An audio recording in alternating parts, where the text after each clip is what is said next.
You were never meant to hear this story. In fact, if you're still watching by the end, something inside you will have changed. Forever. Because what you're about to learn isn't just a scandal, it's a blueprint. A calculated, surgical destruction of young lives for power, for profit, for prestige. This wasn't a crime of madness, it was a dynasty of cold logic, masked as medicine, and it began long before anyone was counting the bodies. In the brutal winter of 1782, in the outskirts of York County, Maine, a strange anomaly began to unfold. Ship captains whispered of sealed barrels leaving a private estate in the dead of night. Barrels stamped not with the markings of cargo, but with ecclesiastical symbols. No manifest, no questions, just gold handed over in silence. That estate belonged to a Catholic physician named Dr. Michael Walsh, a recent immigrant from County Cork, Ireland, who had arrived in the American colonies under the guise of religious sanctuary. But behind the rosaries and rituals, behind the sermons and healing hands, was a man with ambitions far beyond medicine. He didn't come to heal, he came to harvest. You see, Michael wasn't just a doctor, he was a collector of anatomy, of bodies, of secrets, and in the frozen months of 1782, something inside him shifted. He realized there was no limit to what people would overlook if the illusion of nobility was maintained, a blessing given in Latin, a quote from scripture, a drop of morphine before the knife. That was the beginning of the Walsh method, a medical philosophy rooted not in care, but in consumption. Every patient was a specimen, every student a commodity, and every death an opportunity. Most historians don't even mention him until 1798, when St. Thomas Medical University was officially founded. But by then the system was already perfected. Hidden rooms, secret ledgers, unmarked graves. There's no record of how many vanished in those first 16 years. Because he was still testing, refining, preparing. And you're only hearing this now because someone made a mistake. A leak, a whisper, a name etched in a barrel long buried beneath the docks of Portland. This isn't folklore. It's forbidden history.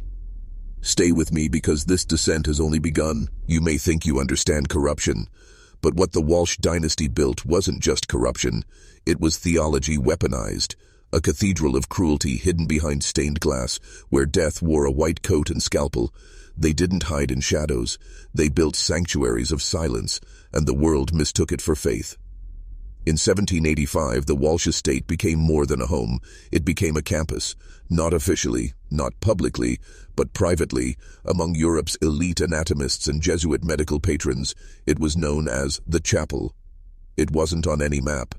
It had no admissions policy. Students were selected, not recruited. Young Catholic men from impoverished families, brilliant, obedient, desperate. They were the perfect vessels. The estate's interior had been transformed into a labyrinth, prayer rooms that echoed with the sounds of bone saws, choir lofts retrofitted with dissection tables, a chapel basement that functioned not as a mortuary, but as a pre-mortuary, a place where death was designed, not mourned. The young men who arrived believed they had been chosen for a divine calling, and they had, just not the one they expected. Every morning began with Latin liturgy.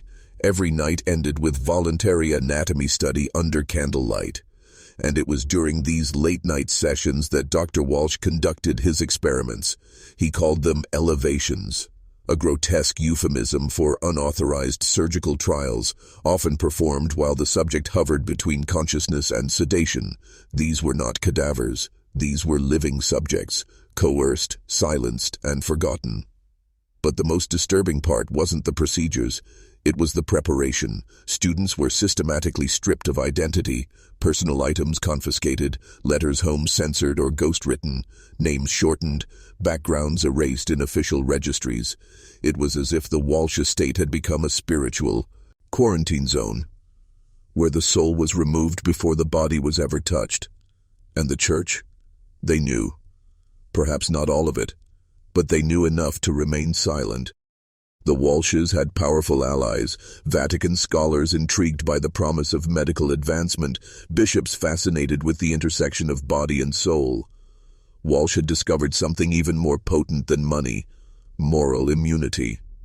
As long as he cloaked his ambition in piety, no one dared question him. The estate continued its quiet expansion. Additional structures were built underground.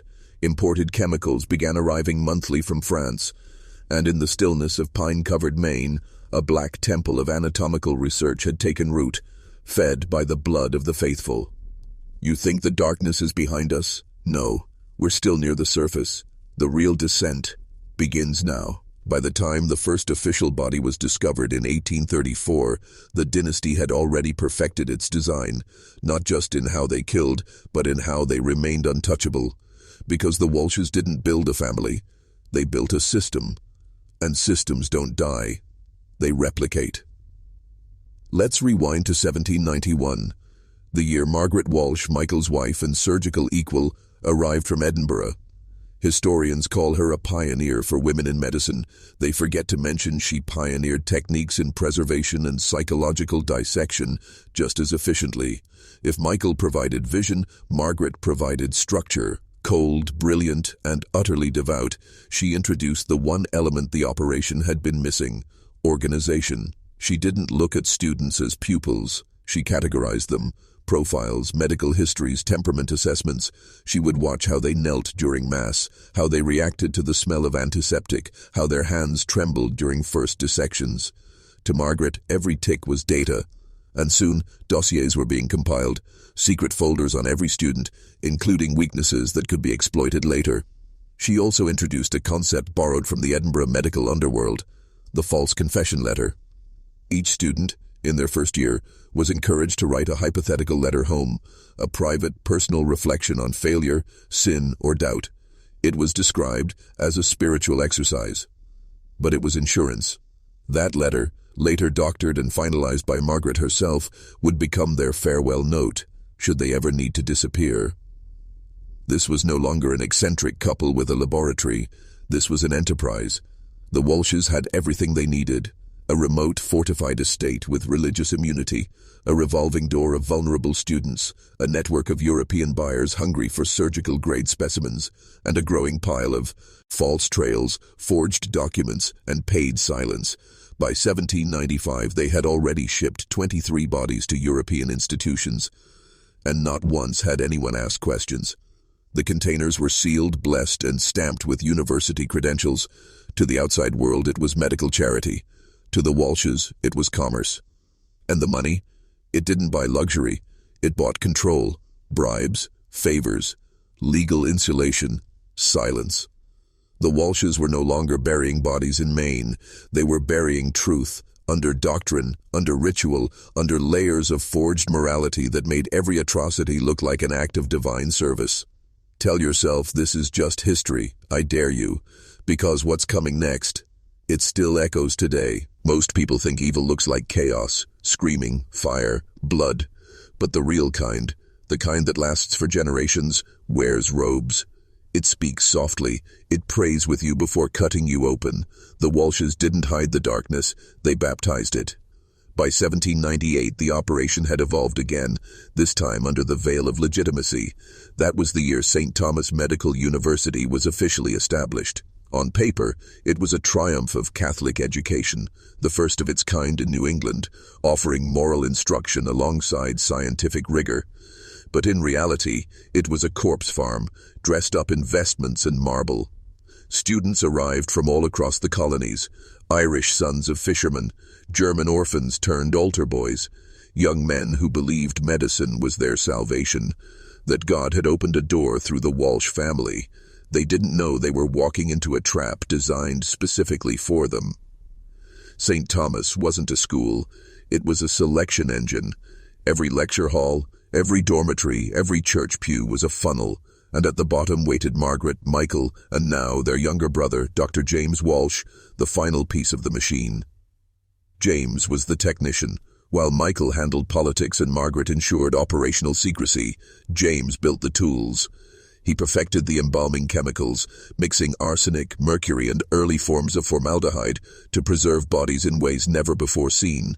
His lab, located 3 stories underground, behind a false wall in the anatomy building, wasn't just hidden, it was protected. Iron-reinforced doors, soundproof chambers, ventilation systems disguised as furnace ducts. It was a kill room camouflaged as a cathedral. And still, no one asked questions. Because the school was producing miracles. Students who graduated from St. Thomas performed surgeries with godlike precision. They could name every muscle, every vein, every pressure point. European institutions begged for visiting scholars. Donations from the Vatican flowed like wine. But it was all built on sacrifice. Students who disappeared during exams were said to have returned home. Letters forged, transcripts falsified. Parents were sent Bibles and thanks. By the time a family realized their son had vanished, the body was halfway to Edinburgh, sold, studied, and dissected by surgeons who praised its quality, never once asking where it came from. This wasn't just a family secret, it was systemic sanctification of slaughter. And the scariest part? It worked. By now you're wondering, how could this have gone on so long? How did no one expose them? But that's the wrong question. The truth is, people did know. They just chose silence. Because when blood money flows through holy hands, even justice takes a vow of obedience. From 1800 to 1810, the Walsh Dynasty reached its golden age. Over 73 students vanished, each disappearance perfectly staged. Academic failures, homesickness, sudden religious crises. The excuses changed, but the outcome didn't. A letter was sent, a story was told, a body was sold. But behind the scenes, the operation was becoming more industrial. That decade marked the construction of what insiders later called the Vault, a sub-basement facility beneath the St. Thomas Chapel. It wasn't on any blueprint. It didn't legally exist. But beneath layers of limestone and candlelit corridors lay a chamber designed not for learning, but for harvesting. Stone tables with drainage systems, custom-fitted surgical restraints, racks of tools, some from Edinburgh, others handcrafted by James Walsh himself. The air was cold, metallic, heavy with incense and bleach. Here, the murders weren't impulsive. They were procedures, clinical, beautifully rehearsed, executed with the calm detachment of men who believed they were above sin. But they weren't alone. You see, this is where the myth ends. The idea that the Walshes acted in isolation. They didn't. Not anymore. The network had grown. At least 3 bishops were involved, 2 shipping captains, a registrar at King's College in London, and multiple Vatican officials, including one who would later become a cardinal. Why? Because they weren't just buying bodies, they were buying anatomical superiority. At that time, medical schools across Europe were starving for quality cadavers. Laws restricted dissection, graves were protected. But in America, especially ally in remote Catholic-run schools, bodies could disappear without scandal. The Walshes turned this into currency. For a price, a European school could receive a perfectly preserved male corpse under the seal of scientific exchange, and with every successful shipment, their power grew. Students at St. Thomas became commodities. Their names were traded, their measurements logged, their religious devotion exploited. And all the while, the Walsh family stood at the pulpit, preaching humility and sacrifice, while their victims were dissected under candlelight, far from consecrated ground. This is where most would turn away. But if you've made it this far, you're not most. You're beginning to see. This isn't about murder. It's about manufacturing consent, the kind that lives in institutions, not back alleys, and it's only getting darker. There's a moment in every lie where it gets too big to contain. You either destroy the truth, or you build a church over it. The Walshes did both. In 1811, something changed. It wasn't a mistake. The Walsh family didn't make mistakes. It was a shift in strategy, a pivot. They stopped hiding. That year, St. Thomas hosted its first public anatomy demonstration, an unprecedented event in American medical education. Invitations were sent to noble families, clergy, and even foreign dignitaries. The topic: the divine construction of the human body. The theater was packed. Oil lamps, velvet drapes, a pipe organ playing a minor key, a single body laid upon the marble slab covered in white cloth, the air thick with incense and tension. And when the sheet was drawn back, what the audience saw wasn't shocking, it was mesmerizing. The man was beautiful, preserved with such perfection that even death seemed like an illusion. Muscles still taut, skin pale but unmarred, eyes replaced with polished glass. James Walsh narrated each incision like a sermon. Latin verses accompanied each dissection. The crowd didn't gasp, they wept. They believed. That demonstration marked the beginning of the doctrine of holy anatomy, a philosophy invented by the Walshes and marketed as divine revelation. They claimed the human body was God's final scripture, and that to study it was to commune with the sacred. The dissection table became an altar, the scalpel a holy instrument, the audience willing pilgrims. And thus the real genius of the Walsh Dynasty emerged, not in medicine but in myth-making.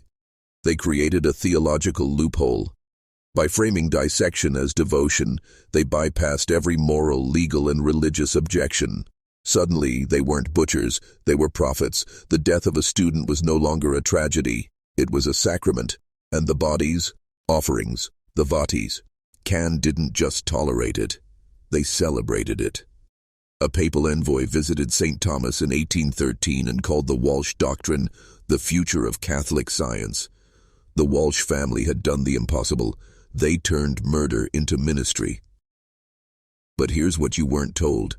That body on the slab, his name was Thomas Grieve, a 19-year-old seminarian from Boston. He had written home just 2 weeks earlier, full of hope, full of faith. No illness, no warning, no funeral. Just a demonstration. His parents never found out. They were sent a diploma and a rosary. Every empire must decide, will it rule through fear or belief? The Walsh dynasty mastered both, and by 1815 they weren't just feared, they were worshipped.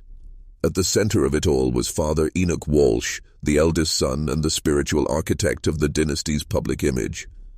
While James perfected the blade, Enoch controlled the message. He knew the truth was a weapon too volatile to hide, so he dressed it in sanctity, ritual, and beauty. He turned horror into theology.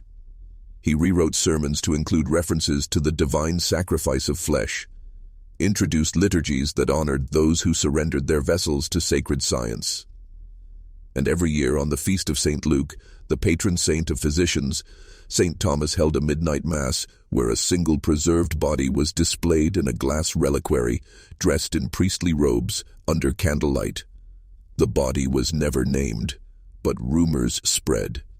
Students whispered that the relics were their own classmates, that the holiest symbols in their school were corpses masquerading as saints. Some believed this was merely a metaphor, others weren't so sure, because certain relics bore scars.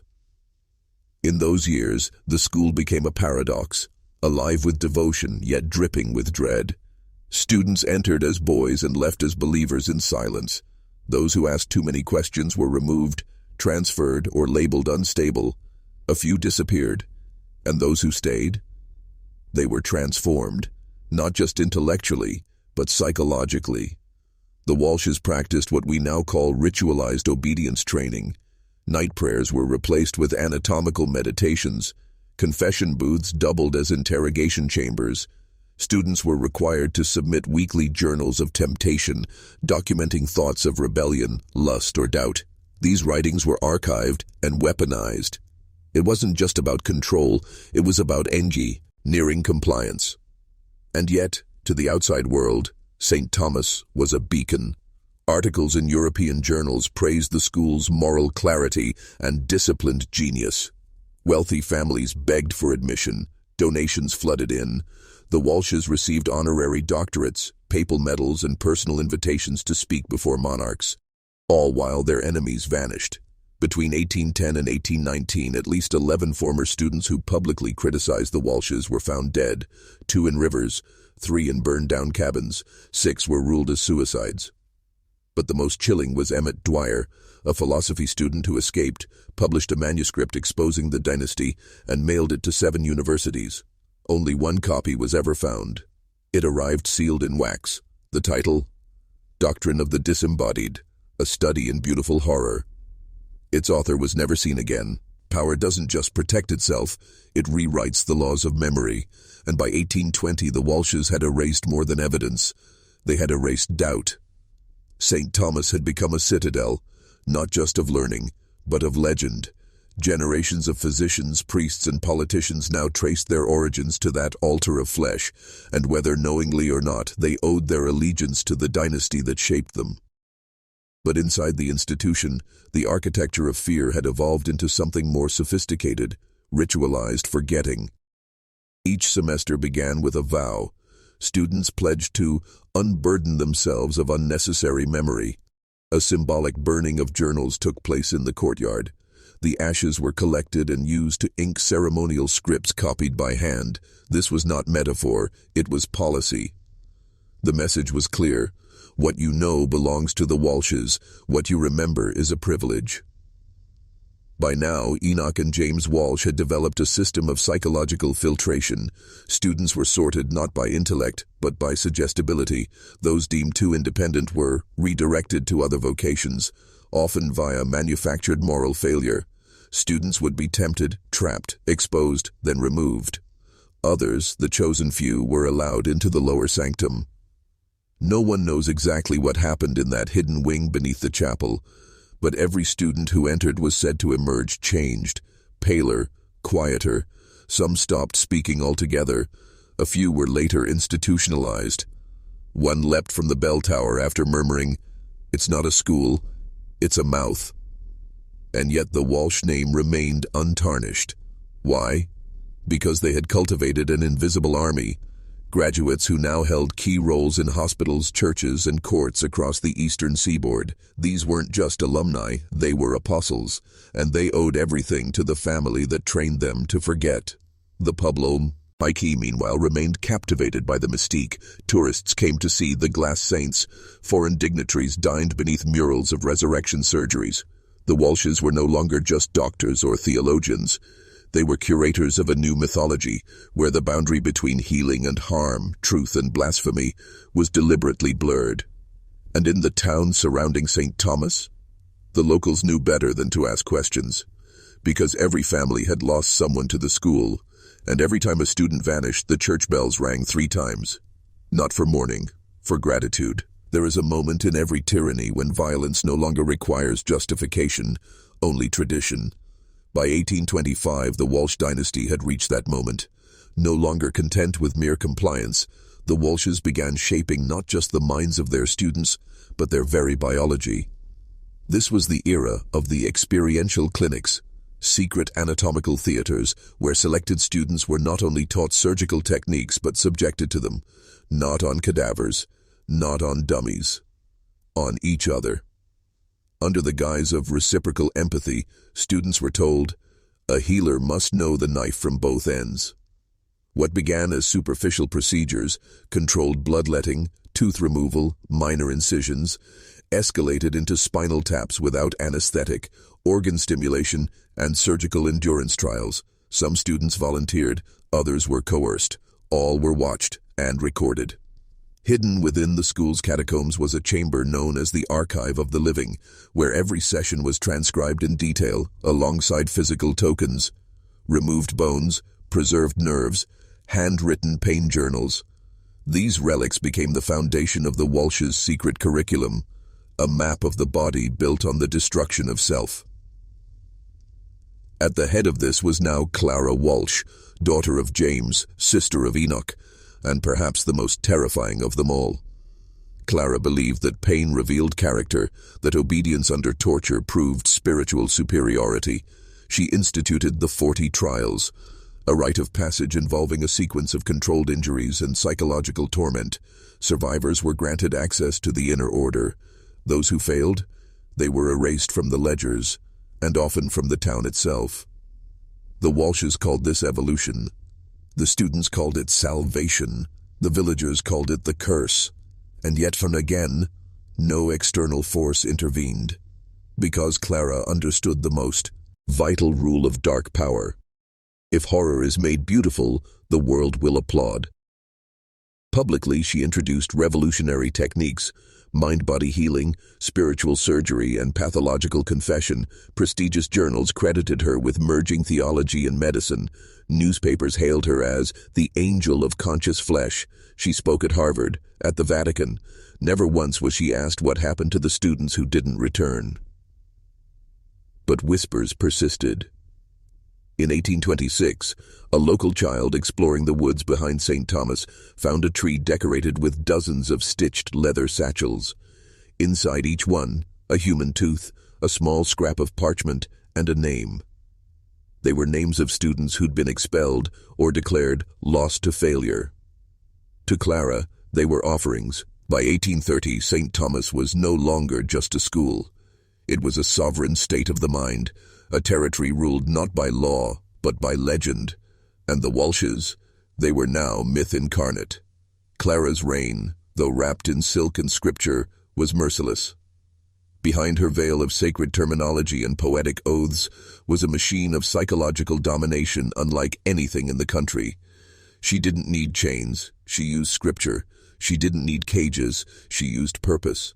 She taught that suffering was divine geometry, pain with symmetry, cruelty with structure.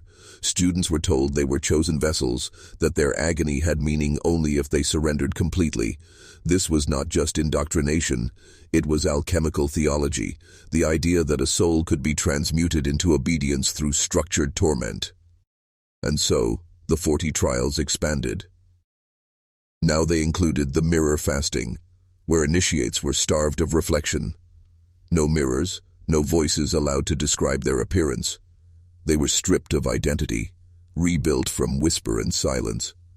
Then came the vein offering, a ritual that involved drawing blood not to heal but to gift.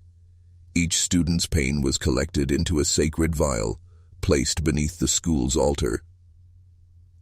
But Clara didn't act alone. She had the backing of the 13th Assembly, a clandestine inner circle made up of high-ranking clergy, state physicians, and industrial elites, all trained under the Walsh method. This was the real legacy of the dynasty. Not just doctors, but priests of control, embedded across the eastern territories, silently steering hospitals, asylums, and even courts toward one unspoken goal: control the mind, and the body follows. It was around this time that the Walsh Doctrine appeared, a forbidden manuscript rumored to be bound in human skin. Inside were diagrams, rituals, and hypotheses that read like the fever dreams of a mad genius. How to overwrite traumatic memory, how to induce obedience through tone and rhythm, how to extract will from the body like sap from bark. It was outlawed in 5 states before anyone confirmed it even existed. And yet, students would whisper about it in the halls of St. Thomas, how if you held the book long enough, you'd hear your own voice begging from the pages. One student claimed he saw Clara reading it while the walls bled water. Another said she fed it fire, and it sang back. Whether these tales were true no longer mattered, because by 1830 the question was no longer, did the Walshes go too far? It was, why did no one stop them? By 1834, the town of Grayson Hollow had become a map of absence, missing names, forgotten homes, and silence where there should have been memory. The Walsh Dynasty had not only altered the body, it had begun erasing reality itself. Inhabitants who questioned the school's activities were labeled fractured, possessed, or afflicted by memory storms. Their homes were marked in chalk. Visits from curative clergy followed. Sometimes these people reappeared days later, blank-eyed, passive, reprogrammed. Other times, they didn't return at all. It was the rise of behavioral revision, a hybrid of hypnotic therapy, neuro-punishment, and forced narrative realignment. Clara Walsh, now regarded as both saint and scientist, claimed that false memory could be more therapeutic than truth. Truth, she said in a rare interview, is nothing but a stubborn wound, but belief is a bandage that never falls off. The core of her method was a structure known as the Room of Returning, an octagonal chamber deep beneath the school, lined with mirrors angled to disorient and amplify. Patients, mostly dissidents or disobedient students, were placed inside and subjected to hours, sometimes days, of whispered reconditioning. One survivor would later describe it. The mirrors showed my body. The whispers told me it was not mine. They took my name and gave me a new one. They called that healing. What Clara and her inner circle did wasn't just cruel, it was surgical. The town's newspaper became a curated mouthpiece. Sermons echoed Walsh principles. Even local currency bore the symbol of the open spine, a twisted caduceus flanked by needles and scripture. The outside world, meanwhile, grew more enchanted. From Washington to Boston, intellectuals hailed Grayson Hollow as a model community, disciplined, healthy, and miraculously low on crime. Medical journals praised St. Thomas for its innovations in patho-spiritual synthesis. Clara Walsh was invited to speak at the newly founded American Society of Somatic Ethics, yet none dared ask why. From 1832 to 1834, 67 students vanished from the Academy's records, not expelled, not relocated, simply gone. Their families were told they had moved on. No bodies, no graves, just polite condolences and a sealed envelope bearing the mark of the open spine. And still, the town obeyed. The silence deepened, and the room of returning remained full. Because by now, no one was trying to escape. They were trying to forget they ever wanted to. The first real rupture came not from a rival doctor, but from a child, a boy named Elias Mott, age 12, who had survived what no one else had, Section 9 of the 40 trials. He arrived at St. Thomas in spring of 1835, an orphan from the outskirts of Augusta, quiet, wiry, and unusually perceptive. Clara took an immediate interest in him, calling him an anomaly of pain. Elias did not cry when the needles pierced his palms. He did not scream during the mirror fasting, and he did not yield during the rite of bleeding.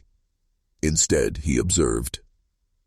The older students whispered that he never blinked, that he spoke in perfect verses after nightfall, that the statue of St. Anathem, the one in the east wing with no eyes, cracked the night he arrived. But what made Elias dangerous wasn't superstition, it was memory.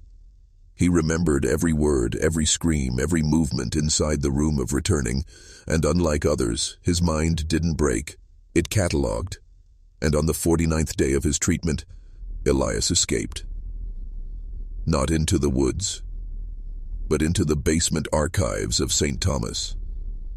What he found there would later become the subject of a congressional hearing, though by then, most of it had vanished or been scrubbed.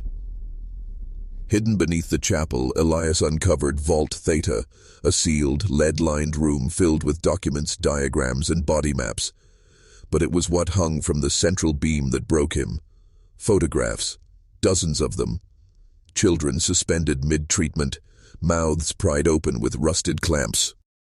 Eyes stitched partially shut, and one photograph labeled in Latin, "In dolore, veritas." In pain, there is truth. Elias didn't run. He memorized what he could. Then he set fire to the vault. By the time they found him, his hands were blackened with ash, his body curled in the fetal position, whispering a name no one recognized. Aelith. That night he was taken to the Eastern Infirmary and never seen again.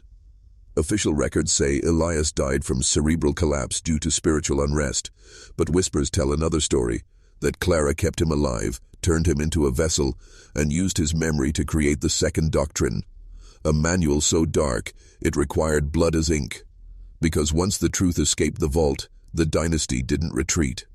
It doubled down. By 1836, St. Thomas Academy had evolved into something far beyond a medical school. It was now a machine, a ritualized engine of control fueled by obedience, secrecy, and calibrated suffering. And the second doctrine, it was no mere text. It was a system of transformation, one that redefined the very idea of human potential through pain. Elias Mott may have ignited the fire, but Clara Walsh used his ashes to sculpt a new theology of healing. In it, trauma wasn't to be treated, it was to be amplified. The second doctrine divided all patients, and even staff, into a strict hierarchy of 7 convictions, each representing a deeper stage of submission. The silent tongue, the bent spine, the shattered eye, the willing blood, the mirrorless soul, the hollowed name, the open vessel. Each level required a new form of sacrifice. For example, to ascend from the silent tongue to the bent spine, one had to fast for 7 days, write a confession of their worst memory, and then burn it, not in fire, but against their own skin. This act was known as the scalding of remembrance. The goal? Not just physical obedience, but identity erasure.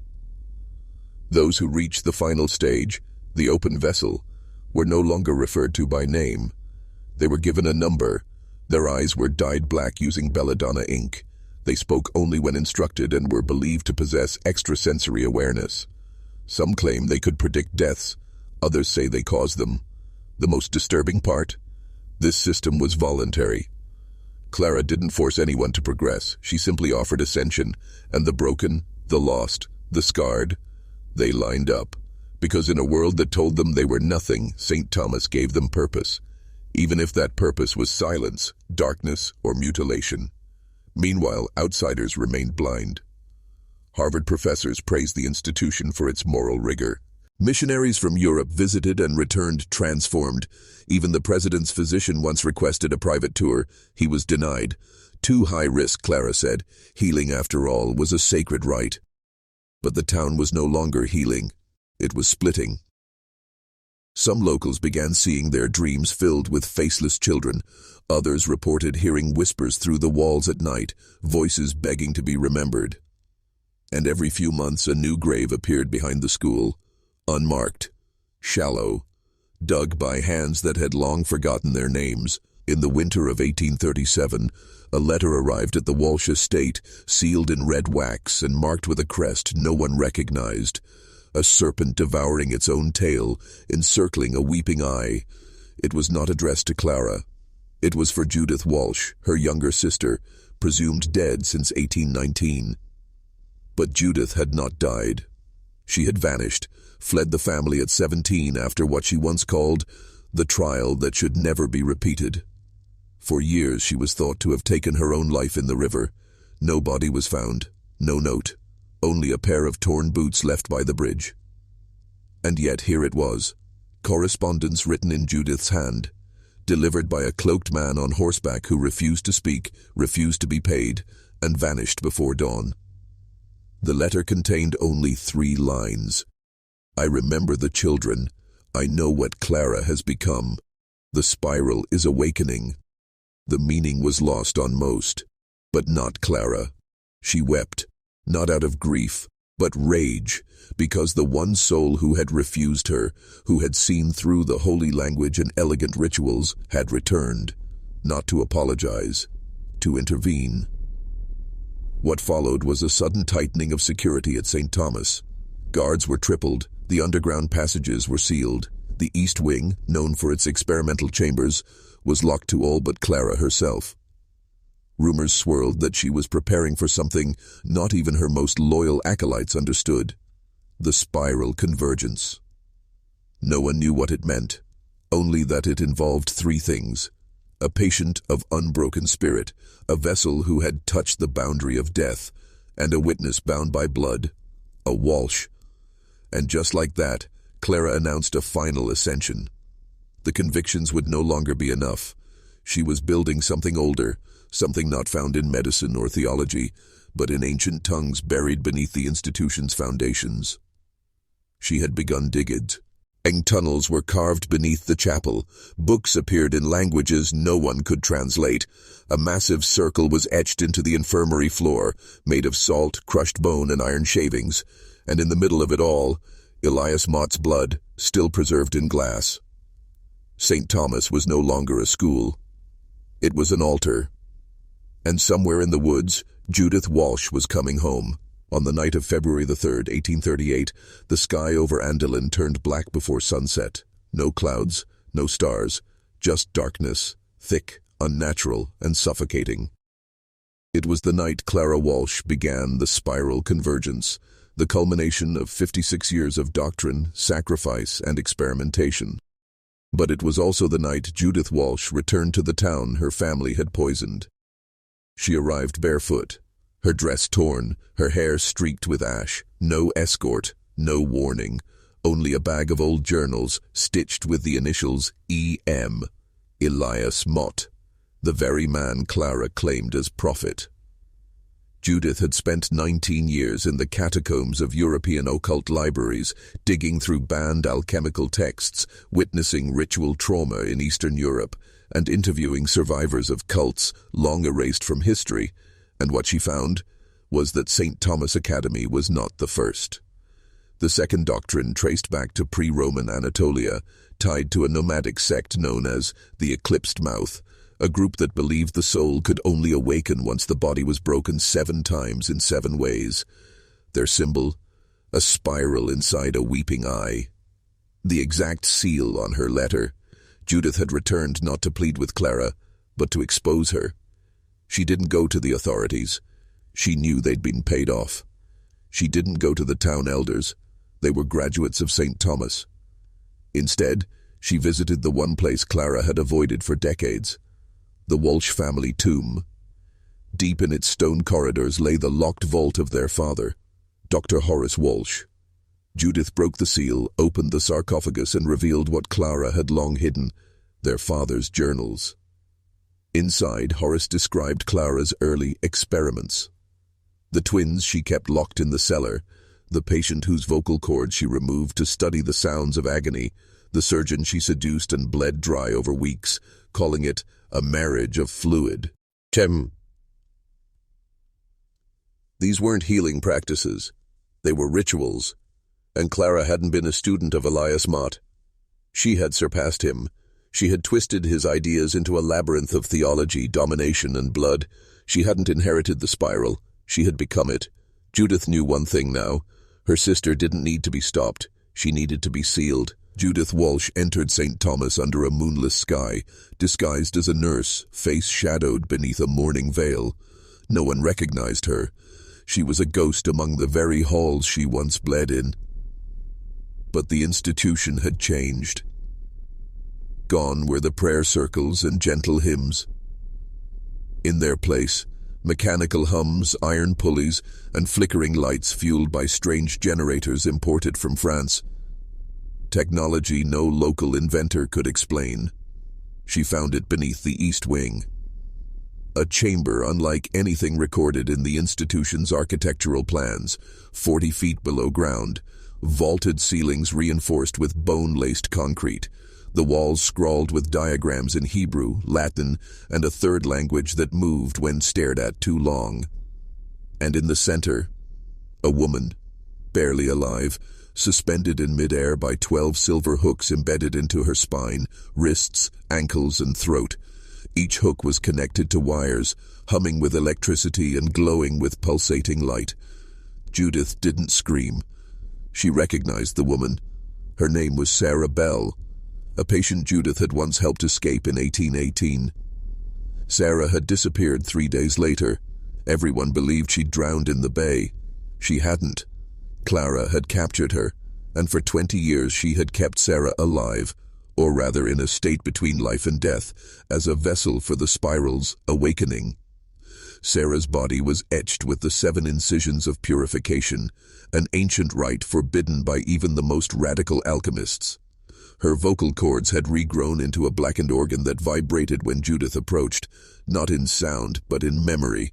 Judith saw visions. Clara, laughing in a language Judith had never heard, a child being forced to stare at her own reflection for days, a pit filled with teeth, not bodies, teeth. A priest confessing not his sins but his methods, and Clara again whispering, "Not all who suffer die. Some bloom." Judith stumbled backward. This wasn't medicine. It wasn't cultism. It was engineering. Clara had used Sarah to construct a biological antenna, a living, breathing ritual machine meant to bridge the conscious world with something deeper, something below the unconscious. Judith took Sarah's hand.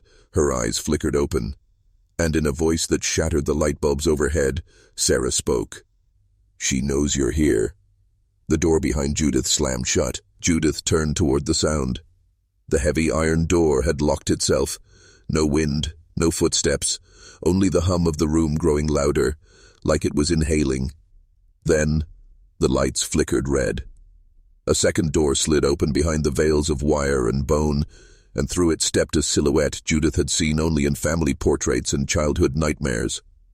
Clara Walsh. She wore a physician's coat sewn from old parish robes, gloves stained in something darker than blood, and around her neck, the original medallion of the spiral, the one Judith believed had been buried with their grandmother. Clara's face was calm, serene, as if witnessing the return of an errant daughter. "You never understood," she said, voice soft but saturated with control. "You thought we were healing the body. I've been teaching the soul to mutate." Judith stepped forward. "I saw Sarah. I saw the others. That's not mutation. That's mutilation." Clara's expression didn't shift. "And yet they speak. You heard her, didn't you? You felt the messages she carried. The spiral is not a god, Judith. It's a network, and it's almost complete." She gestured to the walls, where now, between the glyphs and diagrams, faces began to form. Not painted, not sculpted, emerging, pale, weeping, and moving just under the surface like trapped souls in frozen glass. Clara stepped to a panel. She pressed a sequence of levers and the chamber trembled. Judith suddenly felt heat at the base of her spine, like her own nervous system was being tuned. "You brought the journals," Clara whispered. "They belong to me." It was then Judith realized the spiral had marked her long ago, when she was 9. During the blood rites she thought were just strange prayers. She wasn't just Clara's sister, she was a key. Sarah's body began to vibrate again, not violently, rhythmically, like chanting without sound. And Clara, she started to sing. Not with her mouth, but with her mind. Her eyes rolled back. Her voice invaded Judith's skull. "The door must open, Judith, and you must be the one to open it. Your blood is the cipher." Judith backed toward Sarah, unsure who she feared more, the woman in the wires or the woman she once called sister. Judith's breath came in shallow bursts. She pressed herself against the wall, the cold surface behind her now pulsing, not from light but heartbeat. The entire room was alive, not metaphorically, organically. Clara stepped forward with the elegance of someone completely unafraid. "You still think in binaries, Judith," she said, circling her like a lioness. "Alive or dead, holy or damned, but that was never the spiral's promise." She tapped the medallion against her own temple. The promise was continuity.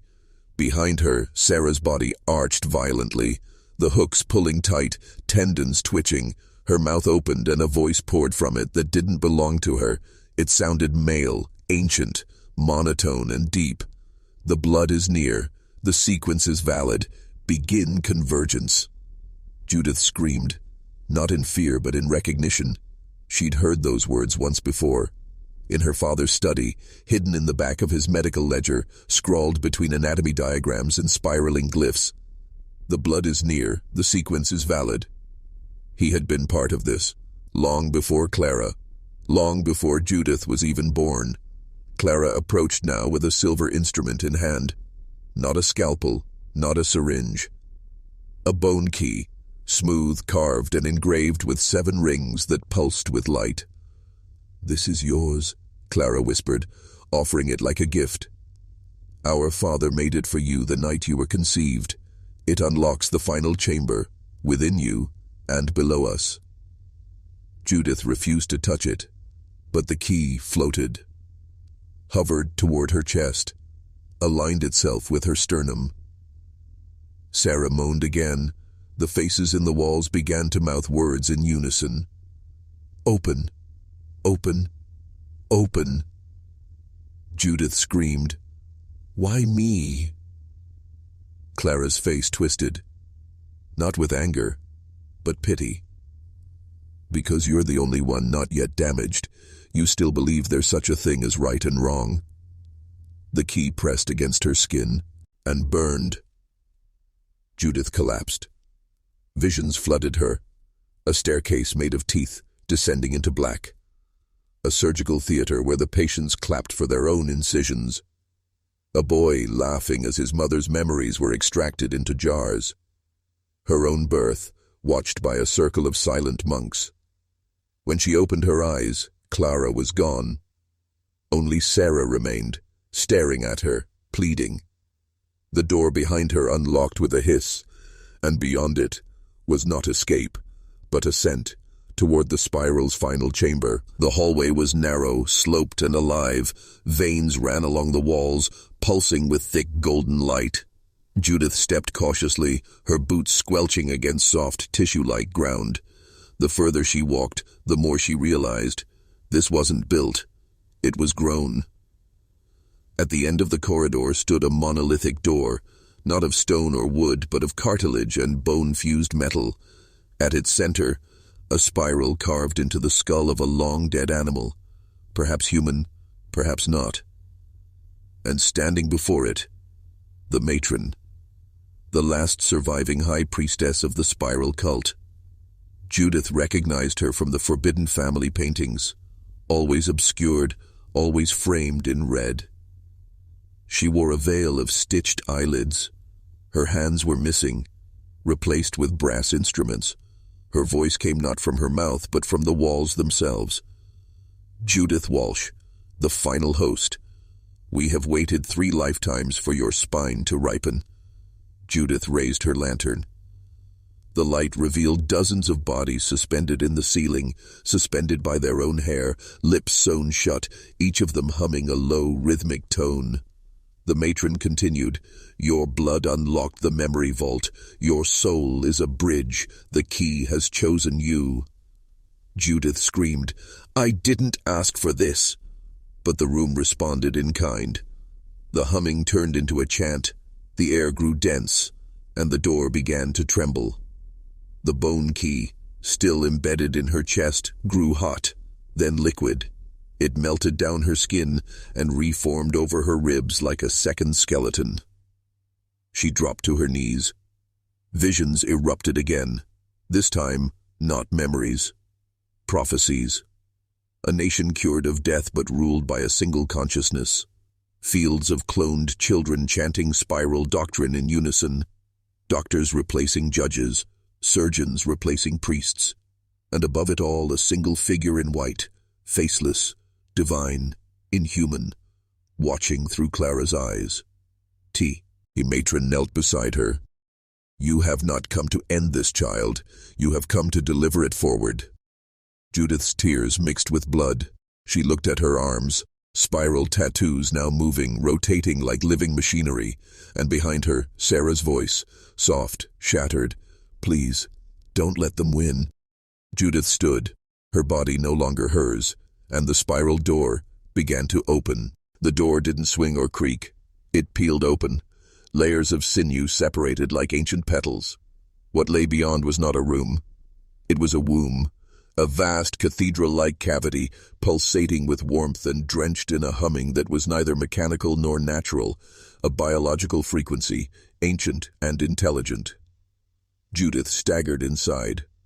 The air was thick with vaporized ether, a chemical scent that brought memories she'd never lived, dissecting infants, reverse-aging monks, organs traded like currency under secret oaths.